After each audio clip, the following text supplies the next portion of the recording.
नमस्कार दोस्तों, स्वागत है आपका A to Z स्टोरीज अद्भुत ऑफिशियल पर।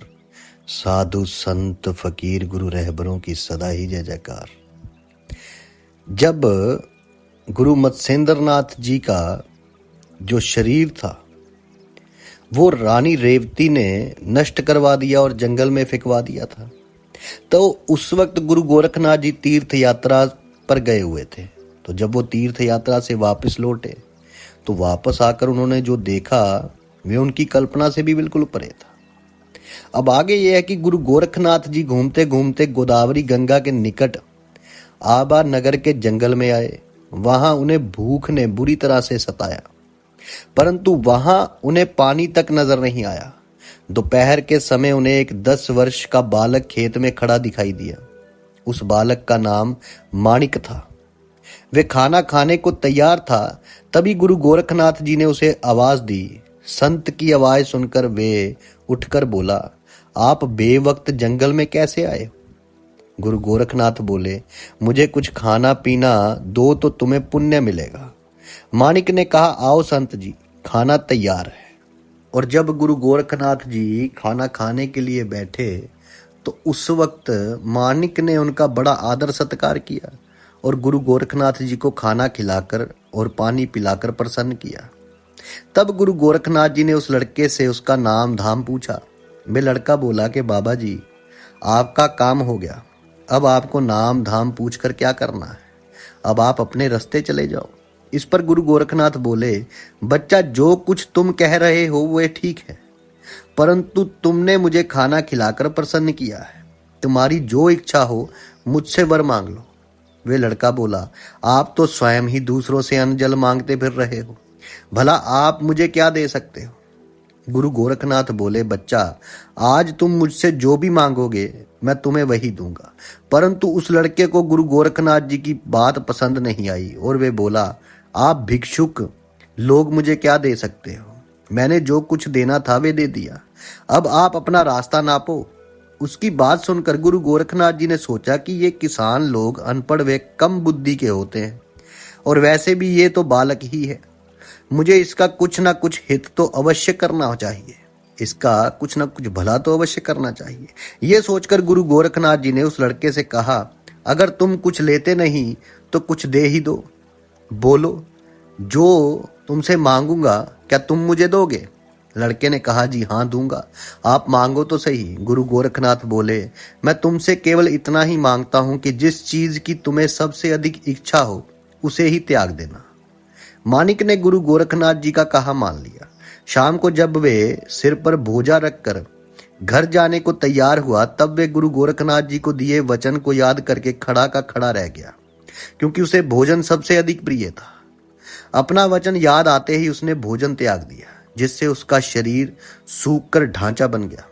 इधर गुरु गोरखनाथ जी बद्री का आश्रम पहुंचे और बद्री केदार के चरण छुए और चौरंगी नाथ जी के हाल चाल जानने के लिए गुफा का पत्थर हटाया तो देखा कि चौरंगी नाथ के शरीर पर मिट्टी की परतें जम गई है और उनके मुख के केवल शिव शिव की ध्वनि निकल रही है। गुरु गोरखनाथ ने उसके शरीर से मिट्टी झाड़कर साफ की और बोले कि मैं गोरखनाथ तुम्हें देखने आया हूं। यह कहकर वे चौरंगी नाथ को उठाकर गुफा से बाहर लाए और उसे दिव्य दृष्टि से देखा तो चौरंगी नाथ में शक्ति आ गई थी। चौरंगी नाथ गुरु गोरखनाथ के कदमों में गिर पड़े और हाथ जोड़कर बोले कि आज मैं फिर सनाथ हुआ। गुरु गोरखनाथ ने पूछा, खाने पीने की व्यवस्था ठीक रही? चौरंगी नाथ बोले, कुछ पता नहीं। तब गुरु गोरखनाथ जी ने चामुंडा देवी से पूछा तो उन्होंने जवाब दिया कि मैं तो बार बार फल लाकर रख जाती थी, परंतु इन्होंने खाने पीने की वस्ता ही नहीं रखी, खाने पीने से वास्ता ही नहीं रखा। क्योंकि जब गुरु गोरखनाथ और गुरु मत्स्येंद्र नाथ जी ने ना पहले चौरंगी नाथ जी को गुफा में डालकर वहां पे उनको बोला कि तुम यहाँ तप करो, और उस वक्त गुरु मत्स्येंद्र नाथ जी ने चामुंडा देवी की ये ड्यूटी लगा दी थी, ये काम लगा दिया था कि आपको इसके खाने पीने का ध्यान रखना है चौरंगी नाथ जी के। अब वो वहां पर फल रख के जाती थी, लेकिन चौरंगी नाथ जी को खाने पीने से कोई वास्ता ही नहीं रखा उन्होंने। ऐसा कहकर चामुंडा देवी ने फलों का पहाड़ गुरु गोरखनाथ जी को दिखाया, जिसे देखकर उन्हें बड़ा आश्चर्य हुआ। फिर उन्होंने चौरंगी नाथ के मस्तक पर हाथ रखा और उन्हें अपने साथ बद्रिक आश्रम ले जाकर शिव पार्वती जी के दर्शन करवाए। गुरु गोरखनाथ जी ने 6 महीने बद्रिक आश्रम में ठहर कर चौरंगी नाथ जी को विद्या अभ्यास कराया और शास्त्रास्त्र विद्या के लिए आशीर्वाद दिया।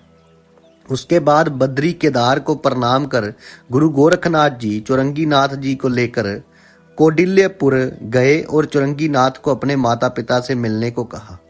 उन्होंने चौरंगी नाथ को यह भी कहा कि इन्होंने तुम्हारे हाथ पैर कटवाए थे, अब इन्हें अपना चमत्कार दिखाओ। गोरख गुरु की आज्ञा मानकर चौरंगी नाथ बाग की तरफ गए और वातास्त्र की भस्मी को अभिमंत्रित करके बाग की ओर फेंका। उससे जो हवा चली उससे राजा के बाग के सारे माली हवा में उड़ गए और हवा रुकते ही सब जमीन पर आ गिरे और बेहोश हो गए।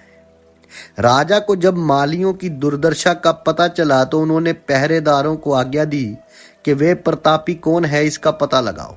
पहरेदारों ने पता लगाकर राजा को खबर दी कि महाराज, तालाब पर 2 योगी आए हुए हैं। अपने पहरेदारों की बात सुनकर राजा ने सोचा कि वे दोनों योगी गुरु गोरखनाथ जी और गुरु मत्स्येंद्रनाथ ही होंगे। मुझे उनकी शरण में जाना चाहिए।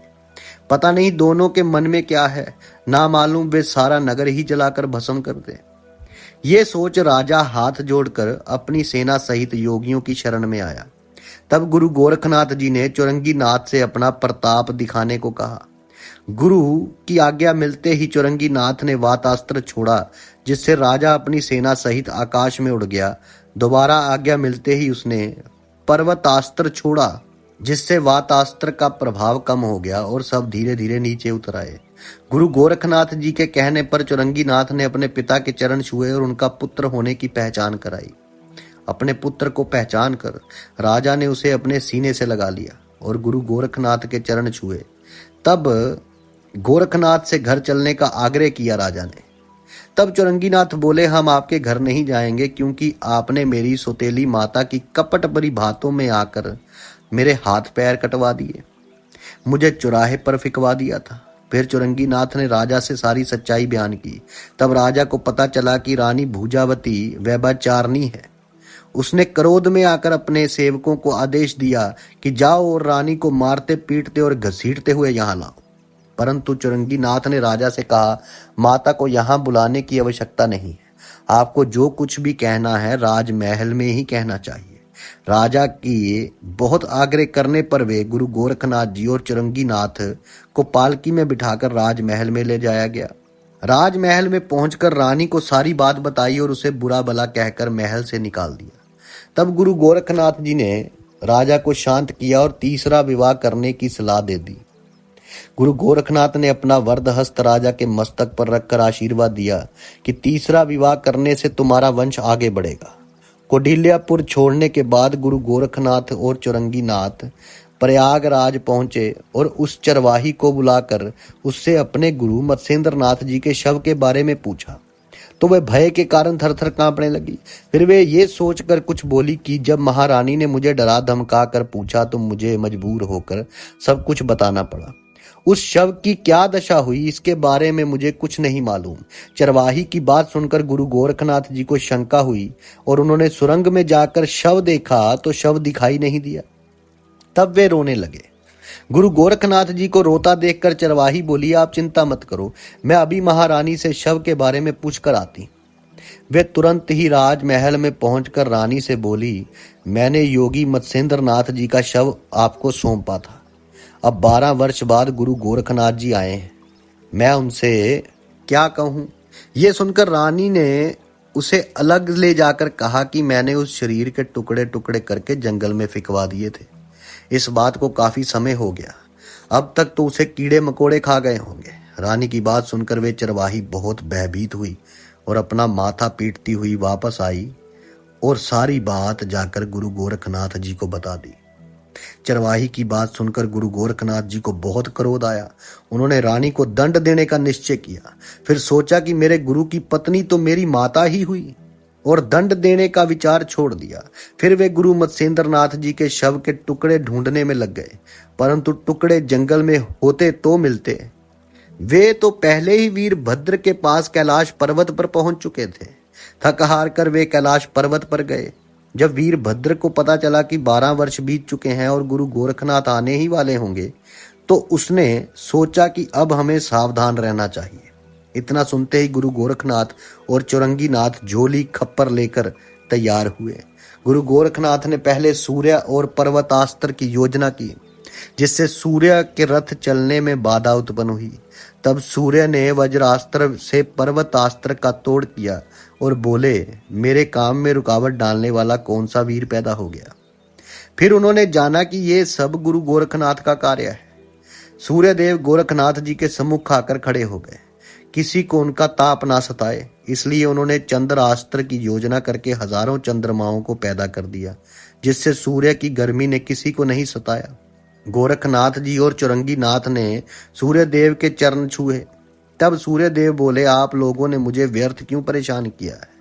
तब गुरु गोरखनाथ बोले, हे पिता, मेरे गुरु मत्स्येंद्रनाथ का शव शिवगणों के पास कैलाश पर्वत पर है। आप हमें ऐसा उपाय बताएं कि हम अपने गुरु का उद्धार कर सकें। आपका हम पर बड़ा उपकार होगा। गुरु गोरखनाथ की बात सुनकर सूर्यदेव उन दोनों के साथ कैलाश पर्वत पर गए। शिवगण सूर्य के चरणों में माथा टेका और उनसे दर्शन देने का कारण पूछा। तब सूर्यदेव ने वीरभद्र को गुरु गोरखनाथ के प्रताप से परिचित करवाया और उनकी नम्रता की प्रशंसा की।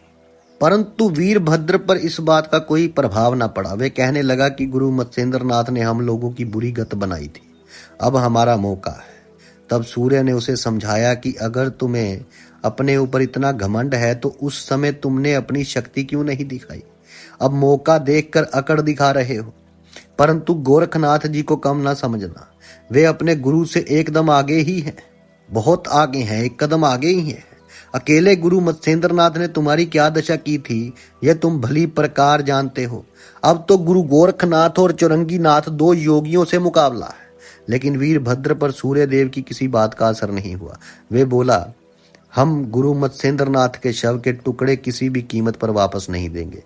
जिसे जो करना है खुशी से करे। यह सुनकर सूर्य देवता बोले, अगर तुम्हारी युद्ध करने की इच्छा है तो पृथ्वी पर करो। यदि तुम मेरी बात नहीं मानोगे तो ये कैलाश पर्वत चूरा बन जाएगा। ये कहकर सूर्य देवता अंतर ध्यान हो गए।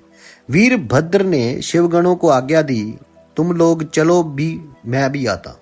इस युद्ध में अष्ट भैरव और 84 लाख शिवगण अस्त्र शस्त्रों सहित पधारे थे।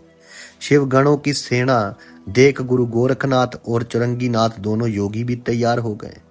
दोनों तरफ विजय के मतवाले युद्ध करने लगे। परंतु चौरंगीनाथ ने मोहिनी अस्त्र और वातास्त्र की योजना से वीरभद्र का सारा बल तितर बितर कर दिया। वे लोग भयभीत भ्रम से में पड़ गए, उनको भ्रम हुआ। तभी वीरभद्र चामुंडा को साथ लेकर युद्ध में आ पहुंचा और अपने दल को भयभीत हो भागते देख गुस्से से पागल हो गए। उन्होंने देखा कि उसकी सेना आपस में ही लड़ पड़ी है। उन्होंने तुरंत अपने अस्त्रों का प्रयोग किया, लेकिन गोरखनाथ जी की संजीवनी योजना से दानव दल जी उठा, जिनके नाम है महिषासुर, मुचकुंद, जलधर, मधु, त्रिपुरा, कालिया यवन, वाकासुर, अदासुर, रावण, कुंभकर्ण, मेघनाथ। इस जैसे राक्षसों को देखकर देवताओं ने अपने अपने विमानों में बैठकर वैकुंठ लोक जाकर सब समाचार विष्णु भगवान जी को सुनाया और हाथ जोड़कर कहा कि प्रभु, क्या आपको फिर से पृथ्वी पर अवतार लेना पड़ेगा। यह सुनकर विष्णु भगवान जी ने शिवजी महाराज को अपने पास बुलाकर कहा, क्या वीरभद्र पागल हो गया है, जो बात इतनी बढ़ गई है। अब इस झगड़े को निपटाने के लिए शिवजी महाराज वीरभद्र के पास गए और प्यार से समझाते हुए बोले, गुरु मत्स्येंद्रनाथ के शरीर के टुकड़े मेरे हवाले करो, तभी ये झगड़ा मिटेगा। शिवजी महाराज की आज्ञा अनुसार चामुंडा को भेजकर गुरु मत्स्येंद्रनाथ के शरीर के टुकड़े मंगवाए और उन्हें गोरखनाथ जी को सौंपकर सभी राक्षसों को जाने के लिए कहा। तब गुरु गोरखनाथ जी ने कहा, ये सब संजीवनी विद्या के मंत्रों के प्रभाव से पैदा हुए हैं, इन्हें तो अवतार धारण करके ही मारना पड़ेगा। तब शिवजी महाराज ने एकादशी के दिन अवतार लेकर उनका नाश किया। फिर वीरभद्र के नाश की तैयारी हुई। वाताकर्षण अस्त्र की योजना कर और साबरी मंत्र फेंकते ही वीरभद्र सहित सब राक्षस मरकर धरती पर गिर पड़े। तब शिवजी महाराज और विष्णु जी ने गुरु मत्स्येंद्र नाथ को जीवित करने की बात की और गोरखनाथ ने अन्य अस्त्र की योजना कर मरे हुए राक्षसों का दाह संस्कार कर दिया। ये वाताकर्षण प्रयोग नाथपंथी योगियों के सिवाय किसी भी देव दानव किन्नर को पता नहीं है। अब इधर वीरभद्र के जल जाने के पश्चात भगवान शिवजी महाराज शोक मगन बैठे थे। तब गुरु गोरखनाथ ने शिवजी के चरण छूकर कहा, वीरभद्र का आपको बहुत दुख हुआ। यदि मुझे उनकी हड्डियां मिल जाए तो मैं उन्हें जीवित कर दूंगा। ये सुनकर शिवजी बोले, यदि ऐसा है तो मैं अभी उनकी हड्डियां ढूंढ कर लाता हूँ। ये कहकर शिवजी युद्ध भूमि में पहुंचे और अपने गणों से बोले, जो हड्डियां मेरे नाम का उच्चारण कर रही होंगी वही वीरभद्र की हड्डियां होंगी।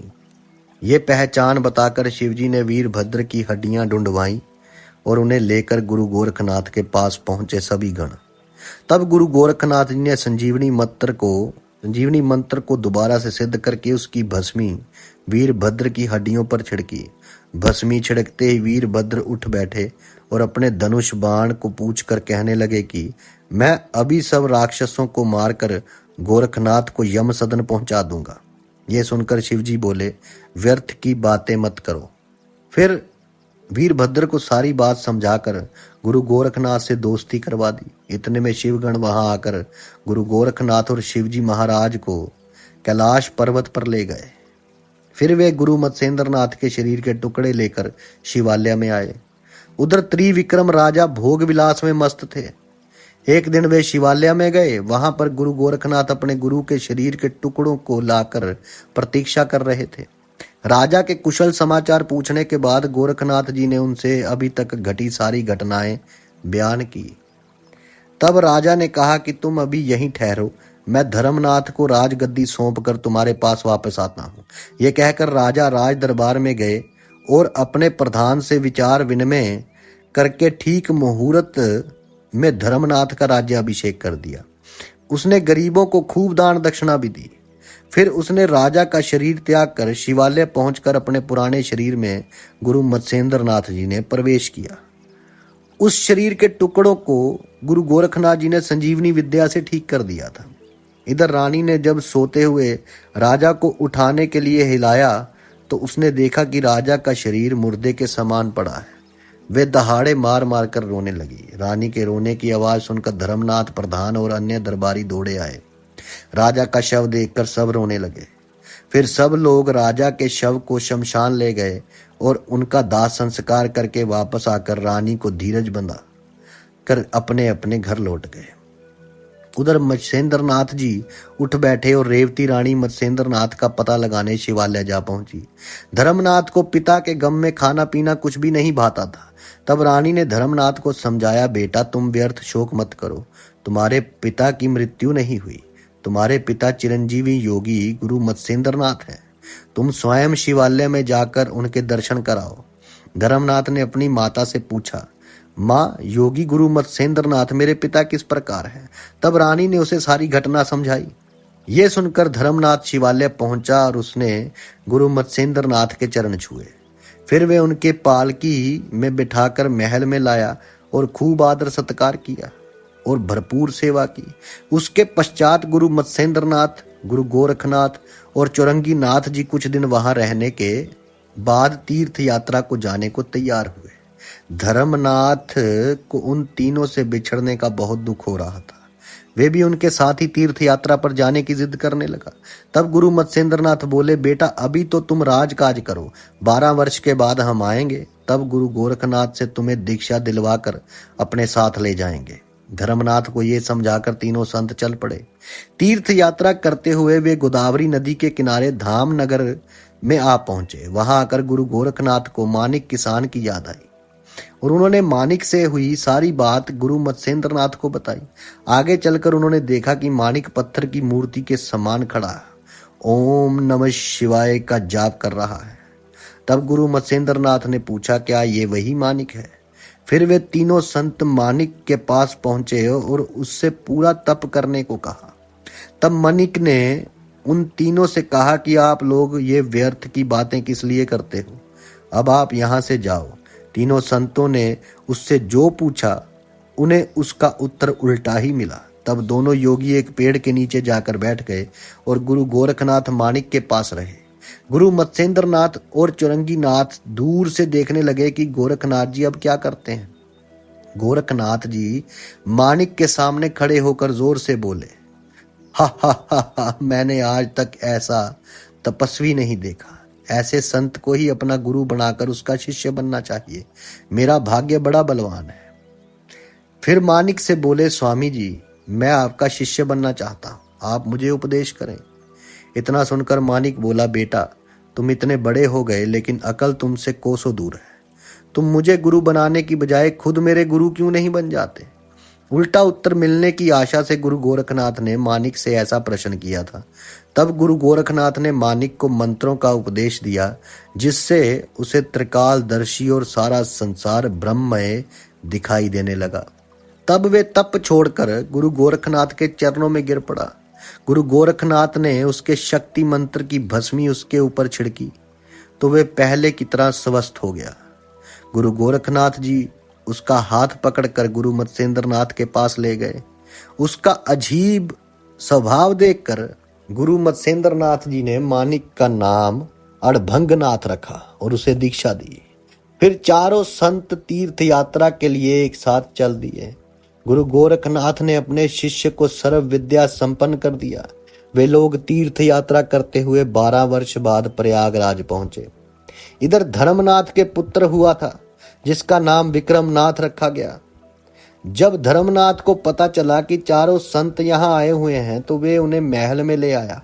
राजा धर्मनाथ ने अपने पुत्र को राजगद्दी बिठाकर स्वयं दीक्षा लेने का निश्चय किया। मास की तिथि द्वितीय, जिसे धर्म बीज भी कहते हैं, उसी दिन धर्मनाथ को गुरु गोरखनाथ ने दीक्षा दी। उस समय वहां सारे देवगण पधारे थे। प्रजा की भी भारी भीड़ थी। वहां सबको प्रसाद दिया गया। जो नहीं आया था उसका प्रसाद उसके घर पहुंचा दिया गया। तब जनता ने कहा, ऐसा उत्सव यहाँ हर साल होना चाहिए। तब गुरु गोरखनाथ जी ने जनता की इच्छा स्वीकारते हुए ये उत्सव हर साल करने की आज्ञा दी। गुरु गोरखनाथ जी की आज्ञा विक्रमनाथ ने मान ली, जिससे सबको अति प्रसन्नता। गोरख गुरु ने अपने ग्रंथ गोरख सागर में लिखा है, जो इस धर्म बीज व्रत को करता है उसके घर सदा लक्ष्मी का वास रहता है और उसके यहाँ रोग, शोक, विघ्न, बाधा, दोष, दरिद्र कभी नहीं आते। धर्मनाथ को दीक्षा देकर चारों संत उसे अपने साथ लेकर तीर्थ यात्रा करते हुए बद्रिकानाथ पहुंचे। उन्होंने धर्मनाथ को तप करने की विधि बताकर शिवजी महाराज के चरणों में तपस्या करने को बैठा दिया और कहा कि हम 12 वर्ष बाद आएंगे, तब तक तुम तन मन से तपस्या में ध्यान देना। ब्रह्मदेव के वीर्य का कुछ अंश रेवा नदी के तट पर गिरा था, जिससे चम्स नारायण का संचार हुआ और उससे पुतले का निर्माण हुआ। वे सूर्य के समान तेजधारी होकर रो रहा था। सहसा उसी समय नसारुद नामक व्यक्ति पानी लेने वहां आया। उसने वहां बच्चे को रोते हुए देखा तो गोदी में उठा लिया और घर ले जाकर अपनी पत्नी को दे दिया और उससे कहा कि ये रेवा नदी के तट पर रेत में पड़ा मिला था, इसलिए इसका नाम रेवन्नाथ रखना। फिर उसका पालन पोषण पुत्र के समान ही उस घर में होने लगा। थोड़ा बड़ा होने पर वे अपने पिता के साथ खेत में जाने लगा। एक दिन सवेरे बैल खेत पर ले जाते समय रेवन्नाथ की गुरु दत्तात्रेय जी से भेंट हुई। गुरु दत्तात्रेय जी ने उन्हें देखने के पश्चात पूर्ण ज्ञान देकर पूर्व जन्म की याद दिलाई। जब रेवन्नाथ को पूर्ण ज्ञान हुआ तो वे बोला, मैं अज्ञान में पड़ा हूँ, मेरा उद्धार कैसे होगा? तब गुरु दत्तात्रेय जी बोले, तुम्हें शरीर में 3 देवताओं का वास है। तुम्हारे शरीर में 3 देवताओं का वास है। रेवन्नाथ बोला, उसमें जो सत्यगुणी पुरुष है वही मैं होकर काफी कष्ट भोग रहा। अब दया करके इस शरीर को सनाथ करें। बालक का दृढ़ निश्चय देखकर गुरु दत्तात्रेय जी ने अपना वरद हस्त उसके मस्तक पर रखा। नव तारा ग्रहों में ये अवतार चम्स नारायण का है। ये सब गुरु दत्तात्रेय जी को मालूम था। जब गुरु दत्तात्रेय जी को ये सब मालूम था तो उन्हें तभी उपदेश करना चाहिए था। इसका कारण ये है कि जब तक भक्ति मार्ग का ज्ञान नहीं होता तब तक सारे उपदेश व्यर्थ हैं। भक्ति मार्ग में ध्यान होने से ज्ञान वैराग्य सहज ही प्राप्त होते जाते हैं। इस प्रकार उसे एक सिद्ध की कला दिखाई और कला सिखाई। तब रेवन्नाथ जी को बड़ी खुशी हुई और उसने गुरु दत्तात्रेय जी के चरण छुए। गुरु दत्तात्रेय जी उसे आशीर्वाद देकर चले गए और सावधान रहने से उसकी पूर्ण मुक्ति हुई। अब सिद्धि मिलने के बाद आगे रेवन्नाथ ने क्या किया, ये आपको बताएंगे, साझा करेंगे अगली वीडियो में। तब तक के लिए आप सबका धन्यवाद। आप सबके भीतर बसे उस परमात्मा को मेरा प्रणाम। साधु संत फकीर गुरु रहबरों की सदा ही जय जयकार।